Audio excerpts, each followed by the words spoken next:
बदनाम करता है मीडिया, एक गद्दार दलाल मीडिया, भाड़े के लोग इस अल्ली से भी गद्दार मीडिया लोग हो गए हैं। नमस्कार, राजनीतिक चर्चा में आपका स्वागत है। मैं आपके साथ मुरली मनोहर और आप देख रहे हैं नेशनल पब्लिक।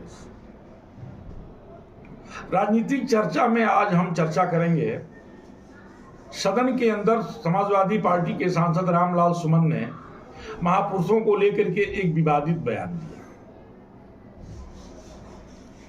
राणा सांगा को गद्दार कहा और जो राणा सांगा को गद्दार कहा, पूरे देश में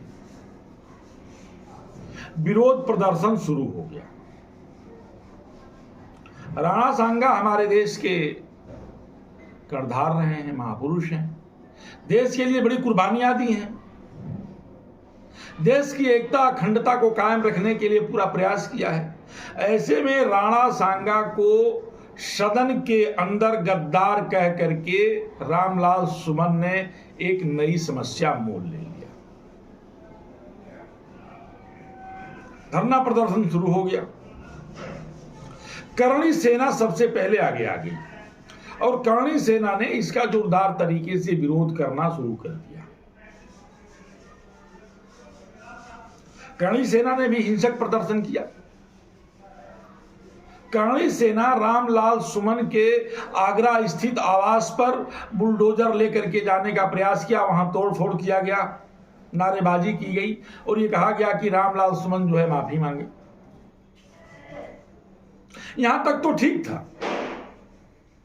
यहां के बाद समाजवादी पार्टी के प्रमुख, उत्तर प्रदेश के पूर्व मुख्यमंत्री अखिलेश यादव ने जो है रामलाल सुमन के साथ खड़ा नजर आने लगे।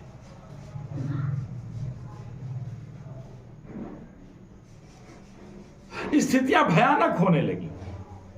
रामगोपाल यादव जी रामलाल सुमन के घर गए, शिवपाल जी रामलाल सुमन के घर गए, अखिलेश यादव जी स्वतः रामलाल सुमन के घर गए। उसके बाद से जो है करणी सेना ने आगरा में जो है प्रदर्शन किया, खुला प्रदर्शन किया। देश में विरोध का लहर शुरू हो गया। रामलाल सुमन माफी मांगने को तैयार नहीं और करणी सेना पीछे हटने को तैयार नहीं। इसी बीच में रामलाल सुमन जब अपने वाहन से जा रहे थे तो तथाकथित करणी सेना के लोगों ने टायर फेंका, उनके ऊपर जानलेवा हमला किया। इसकी जितनी भी निंदा की जाए वो कम है, ऐसा नहीं होना चाहिए। लेकिन समाजवादी पार्टी रामलाल सुमन के बचाव में एकदम रोड पर उतर गई, मैदान में उतर गई। उसी क्रम में इसके सभी जिला मुख्यालयों पर धरना प्रदर्शन का आंदोलन किया गया। रामलाल सुमन दलित हैं और दलितों को साधने का समाजवादी पार्टी ने कोई कोर कसर नहीं छोड़ा। दलित सांसद के ऊपर अत्याचार है, दलितों पर अत्याचार है। खैर, मैं पुरानी बातों में नहीं जाना चाहता हूं, मैं गेस्ट हाउस कांड में नहीं जाना चाहता हूं कि समाजवादी पार्टी ने बहन मायावती के साथ क्या किया था।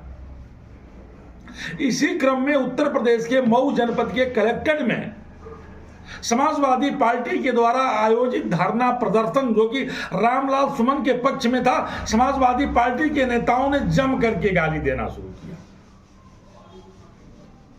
जिस तरह का गाली मीडिया को समाजवादी पार्टी के लोगों के द्वारा, समाजवादी पार्टी के कार्यकर्ता के द्वारा दिया गया, मैं समझता हूं कि उतना खुल करके और उतनी गंदी गाली तो मैं अपने चैनल पे भी आपको नहीं बता सकता कि क्या क्या कहा गया।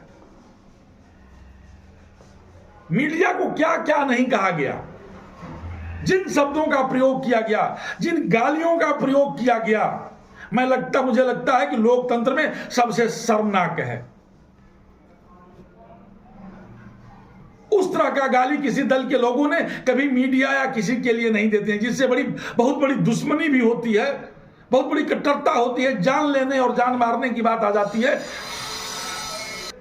जान मारने की बात आ जाती है। उस तरह से उनको गाली नहीं दिया गया, जिस तरह से खुलेआम धरना प्रदर्शन में मंच के द्वारा जो है मीडिया के लोगों को गाली दिया गया। एक रिपोर्ट हमने तैयार किया है, वह गाली भी हम सुनवाएंगे और वह बयान भी हम आपको अपने चैनल में दिखाएंगे।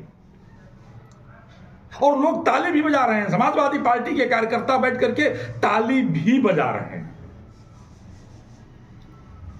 और कार्रवाई के नाम पर उस नेता को अब तक कुछ नहीं हुआ है।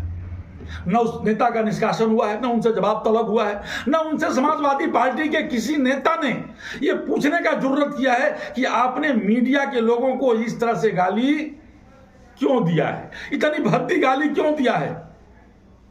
इसका मतलब कि कहीं ना कहीं जो है राष्ट्रीय नेतृत्व का भी जो है इसमें सहमति है कि महापुरुषों के बाद अब आप मीडिया को भी जम करके गाली दो, उनको ललकारो। उनके सांसद जो है महापुरुषों को गाली देते हैं और आप धरना प्रदर्शन के माध्यम से मीडिया को जितना भी उल्टा सीधा कहना है कह सकते हो, कहो।